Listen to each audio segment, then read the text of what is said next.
نحمده ونصلي على رسوله الكريم أما بعد فأعوذ بالله من الشيطان الرجيم بسم الله الرحمن الرحيم والذين جاهدوا فينا لنهدينهم سبلنا وإن الله لمع المحسنين صدق الله العظيم. صدر محترم، آج کے اس اختتامی پروگرام میں مجھے کہا گیا ہے کہ میں آپ کے سامنے علماء دیوبند کی خدمات پیش کروں. حضور کی وحدت کی 4 چیزیں جن کو قرآن کریم نے بیان کیا ہے: پہلی تلاوت آیات، دوسری تعلیم کتاب، تیسری تعلیم حکمت، چوتھی تزکیہ نفس. یہ 4 کام جو منصب نبوت کے شایان شان تھے اللہ نے اپنے محبوب کو دیے. ان 4 کاموں کو کما حق ہو اس دور میں اگر کوئی ادا کر رہا ہے تو وہ علماء اہل سنت، علماء دیوبند ہیں. میں اس پر چھوٹی چھوٹی تشریحات پیش کرنا چاہتی ہوں. پہلی تلاوت آیات. ابھی تھوڑی دیر پہلے آپ کے سامنے قاری انس صاحب نے تلاوت کی. ہندوستان میں ہزاروں مدارس ہیں، پوری دنیا میں لاکھوں نہیں کروڑوں کی تعداد میں مدارس ہیں جہاں قرآن پاک کی تلاوت کی جا رہی ہے. اور اگر آپ اس کی تہ میں پہنچے کہ یہ کون ہے، کہاں سے پڑھ کر آیا ہے، کس کا شاگرد ہے، تو آپ کو یقیناً بنیاد میں یہی کچھ ملے گا کہ وہ دارالعلوم کا فیض ہے جو پوری دنیا میں جاری و ساری ہے. دوسری تعلیم کتاب.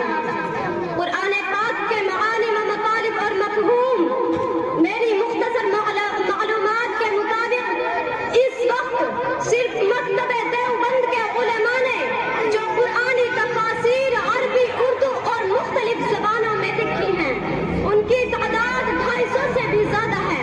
صرف تفسیریں، اور ان میں کئی تفسیریں ایسی ہیں جو کئی جلدوں پر مشتمل ہیں، 20-30 جلدوں کی. بلکہ علامہ افغانی کے 10 سال کے دروس بہاولپور کے ایک بزرگ نے جمع کیے جو ان کا شاگرد تھا. 10 سال کے درس قرآن کو اکٹھا کیا، 10 جلدیں بنی. قرآن کا صرف 1 پاؤں مکمل ہوا.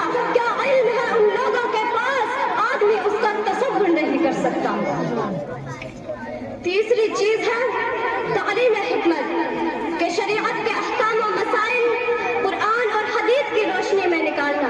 ارے دنیا والوں، ایک گنگوہی جیسا فقیر پیش کرو، ایک مفتی کفایت اللہ دہلوی پیش کرو، ایک مفتی عزیز الرحمان دہلوی پیش کرو جو اپنے میدان میں فقاہت کے وہ امام اور مجتہد تھے کہ بڑے لوگوں نے ان کے سامنے گھٹنے ٹیک دیے. علم تفسیر کی خدمت کی ہے تو ان لوگوں نے، حدیث کی خدمت کی ہے تو ان لوگوں نے، فقہ کی خدمت کی ہے تو ان لوگوں نے، مدارس کا جال بچھایا ہے تو ان لوگوں نے.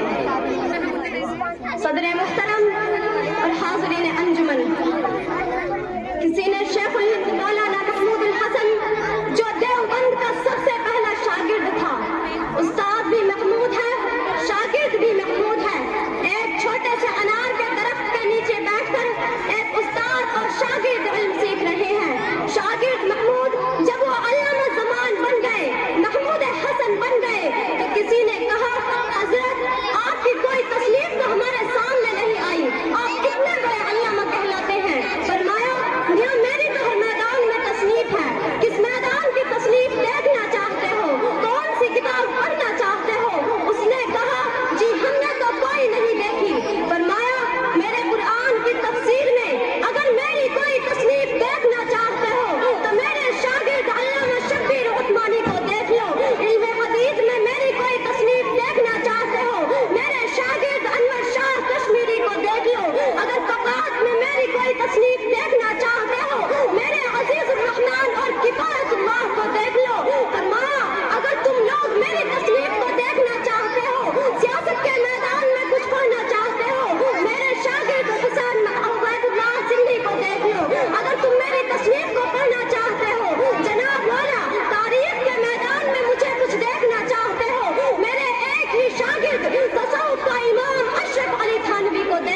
الدفن. سيكون في آخر هذه الأمة قوم لهم مثل أجر أولهم. آخر دور میں ایک جماعت آئے گی، وہ پہلوں کے نقش قدم پر چلے گی، ان جیسے کام کرے گی. اللہ ان پچھلوں کو ان جیسا اجر دیں گے. آگے بڑی لمبی تفسیر ہے، میں صرف اسی کا ایک خاکہ پیش کرنا چاہتی ہوں.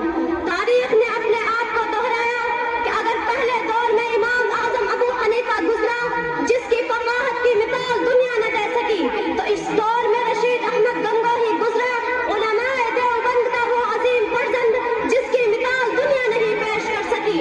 اگر اس دور میں امام احمد ابن حنبل استقامت کا کوہ گرا تھا، تو تاریخ نے محمود حسن کو پیدا کیا جن کی مثال دنیا نہیں پیش کر سکی. پہلے دور میں ایک استاد اور شاگرد نے بیٹھ کر اکٹھی تفسیر لکھی، مدارس میں پڑھائی جاتی ہے، جس کا نام جلالین ہے. تو اللہ نے ہمارے اکابر میں ایک استاد اور ایک شاگرد، علامہ شبیر احمد عثمانی شاگرد، شیخ الہند مولانا محمود الحسن استاد اور شاگرد نے بیٹھ کر وہ تفسیر لکھی جس کی مثال دنیا نہیں دے سکتی. میں کہتی ہوں پہلے دور میں اگر امام بخاری نے بخاری لکھی ہے تو اس کو سمجھانے کے لیے انور شاہ کشمیری نے جو اس کی شرح لکھی ہے، تاریخ میں آج تک اس جیسی کتاب نہیں آ سکی. پہلے دور میں امام مسلم صحیح مسلم لکھ کر گئے ہیں. شیخ الحدیث محدث عصر مولانا زکریا کاندلوی نے جس وقت اس کی شرح لکھی، ایک عرب کے شیخ کو یہ کہنا پڑا قد انق المعطا، اور زکریا نے کیا معطا امام مالک کی شرح لکھی ہے کہ اس کو پڑھنے کے بعد ایسا لگتا ہے کہ شاید امام مالک بھی ابو حنیفہ کا مقلد رہا ہے. ہمارا ایک عالم بے مثال، ایک عالم با کمال، ایک عالم لازوال. میں یہ کہہ دوں تو بیجا نہیں، اگر وہاں بخاری کی قبر سے خوشبو آتی ہے تو یہاں احمد علی لاہوری کی قبر سے خوشبو آتی ہے. اور اب تو ہزاروں ایسے ہیں جن کی قبر سے جنت کی خوشبو آتی ہے. اللہ نے دکھایا ہے یہی وہ لوگ ہیں جو اپنے پیغمبر کے اس مشن کی تکمیل کر رہے ہیں جس مشن کے لیے اللہ نے اپنے نبی کو دنیا میں بھیجا تھا. وآخر دعوانا ان الحمد للہ رب العالمین.